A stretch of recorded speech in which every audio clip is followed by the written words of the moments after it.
Hello friends, welcome to my YouTube channel. Exercise 14.4 से question number 6 करेंगे। Give one example of a situation in which. एक example दीजिए ऐसी situation का जिसके अंदर number 1, the mean is an appropriate measure of central tendency. जिसके अंदर मीन एक appropriate measure of central tendency माना जाए, यानी मीन उसका एक प्रॉपर मेजर माना जाए। Second part, the mean is not an appropriate measure of central tendency. कि जो मीन है वो सेंट्रल टेंडेंसी का अप्रोप्रिएट मेजर ना हो, but the median is an appropriate measure of central tendency, और मीडियन उसका appropriate measure of central tendency हो। ऐसे आपको बारी बारी से दो अलग अलग एग्जाम्पल देने। तो पहला जो पॉइंट है वो है मीन का, कि किस केस के अंदर मीन को हम एक appropriate measure of central tendency मानेंगे। तो इस तरह के जो क्वेश्चंस होते हैं, यानी जिनमें mean appropriate measure central tendency का होता है, ये वो डाटा होता है जिसके अंदर ऑब्जर्वेशंस बहुत क्लोज होती हैं। Mean is an appropriate measure of central tendency. Mean appropriate measure होता है सेंट्रल टेंडेंसी का व्हेन, जब when the observations are close to each other. जब जो ऑब्जर्वेशंस होती है डाटा के अंदर, वो ऑब्जर्वेशन आपस में बहुत क्लोज होती हैं। ऐसे केस के अंदर मीन निकालना अप्रोप्रिएट होता है। एक एग्जांपल देखिए, height of students of class 9, ये सेंटीमीटर के अंदर है। क्लास 9 के बच्चों की हाइट दे रखी है, यहाँ पे कोई 5 बच्चे हैं, उनकी हाइट लिखी हुई है, ये सेंटीमीटर के अंदर है। 156 सेंटीमीटर, 154, 155, 153, 157। अब क्योंकि ये एक ही क्लास के बच्चे हैं, तो एक ही क्लास के बच्चे हैं तो उनका जो एज ग्रुप है वो बिल्कुल सेम ही है, तो उनकी जो हाइट है वो भी लगभग किसी की 1 इंच ज़्यादा, किसी की 1 इंच कम। मतलब जो ऑब्जर्वेशंस है ना, ये बिल्कुल क्लोज होंगी। आप देख भी रहे हो बहुत पास पास हैं, 53 है, 55 है, 56, 54। तो इस तरह का जो डाटा होता है ना, इस तरह की ऑब्जर्वेशंस होती है जिनके बीच में बहुत कम डिफरेंस होता है। इस केस में मीन निकालना हमारे लिए बेहतर होता है। अब इसे मैं सॉल्व करके दिखाऊंगा आपको कि इस डाटा का हम मीन निकालेंगे।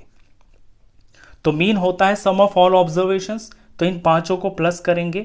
156 plus 154 plus 155 plus 153 plus 157 divided by number of observations. ये 5 है ना, तो 5 से इसे डिवाइड कर देंगे। तो ऊपर ऊपर जब इसका सम करेंगे तो ये 775 आएगा, और इसे करना है 5 से डिवाइड। इसे 5 से डिवाइड करेंगे तो ये 155 आ जाएगा, और ये है सेंटीमीटर में। तो देखिए, ये 5 बच्चों की हाइट थी, हमने इनका निकाला मीन। तो जो मीन आया है ना 155, ये ऐसा नंबर है जो इन सब के आसपास ही है। 156 से एक कम है, इससे एक ज़्यादा है, इसके बराबर है, इससे 2 ज़्यादा है, इससे 2 ये कम है। मतलब बहुत ही कम डिफरेंस है। तो लगभग बच्चों का जो एवरेज है, जो एवरेज हाइट है उस क्लास के अंदर, वो 155 सेंटीमीटर है, और ये हमें मीन निकालने से पता चला है। तो याद रखना, जब भी ऑब्जर्वेशंस के जो ये डाटा है, जो नंबर्स है ऑब्जर्वेशंस, ये क्लोज होती हैं तो मीन निकालना अप्रोप्रिएट होता है। ये तो फर्स्ट का आंसर है। अब आते हैं सेकंड के ऊपर। सेकंड में कहता है कि एक ऐसा एग्जाम्पल बताइए जहां पे mean is not an appropriate measure of central tendency, यानी मीन निकालना बेहतर ना रहे, बल्कि median is an appropriate measure of central tendency, median निकालना ज़्यादा बेहतर रहे। तो मीडियन निकालना उस केस के अंदर बेहतर होता है जहां पे ऑब्जर्वेशंस के अंदर वेरिएशन ज़्यादा होती है। Median is an appropriate measure of central tendency when few observations are very far from other observations। जहां पे कुछ ऐसी ऑब्जर्वेशंस भी होती हैं जो बाकी के ऑब्जर्वेशन से बहुत ज़्यादा दूरी पे होती हैं। अब एक एग्जांपल देखिए, marks obtained by class 9 students out of 100 में से है। ये 100 नंबर का पेपर हुआ, 5 बच्चों के मार्क्स यहाँ पे लिखे हुए हैं।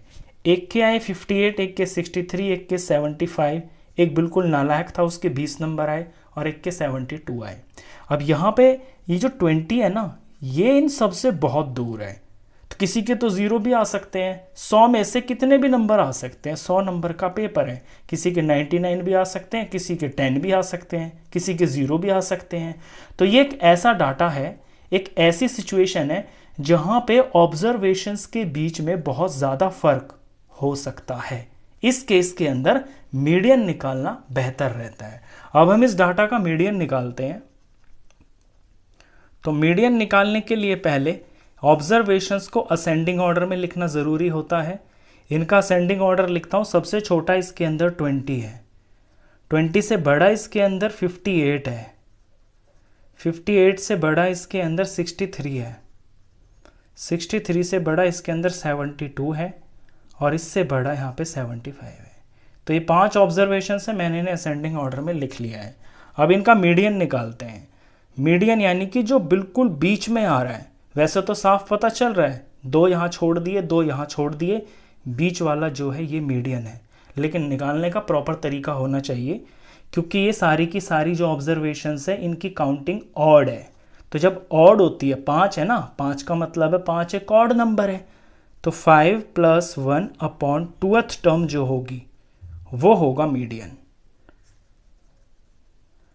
और ये क्या हो जाएगी, 6/2 यानी कि 3, यानी कि 3rd टर्म। पीछे से गिन लो चाहे आगे से गिन लो, जो तीसरे नंबर पे आएगी वो इसका मीडियन होगा, 1 2 3। तो देयरफॉर ये जो मीडियन है यहाँ पे ये 63 है। तो ये जो 63 है ये ज़्यादातर नंबर्स के आसपास में है। देखिए 63 इन 2 के पास भी है, इसके पास भी है। तो ज़्यादातर जो नंबर्स हैं ना, ये तो बहुत छोटे लिए, मैंने बहुत कम लिए, 5 ही लिए, लेकिन अगर 10 20 30 40 होते तो ये 63 जो नंबर है ये ज़्यादातर नंबरों के आसपास ही होता। और जो बिल्कुल डिफरेंस जिसका ज़्यादा है वो या तो बहुत पहले होता या वो बहुत दूरी पे होता। तो ऐसे केस जब होते हैं ना, जब ऑब्जर्वेशंस के बीच में बहुत बहुत ज़्यादा डिफरेंस होता है, उस केस में मीडियन निकालना बेहतर होता है। उस केस में आप मीन नहीं निकालते हैं। तो बस ऐसे ये 2 एग्जांपल्स आपको देने थे। ये सेकंड पार्ट था, क्वेश्चन खत्म। नेक्स्ट क्वेश्चंस के लिए नेक्स्ट वीडियो में मिलेंगे, तब तक के लिए गुड बाय।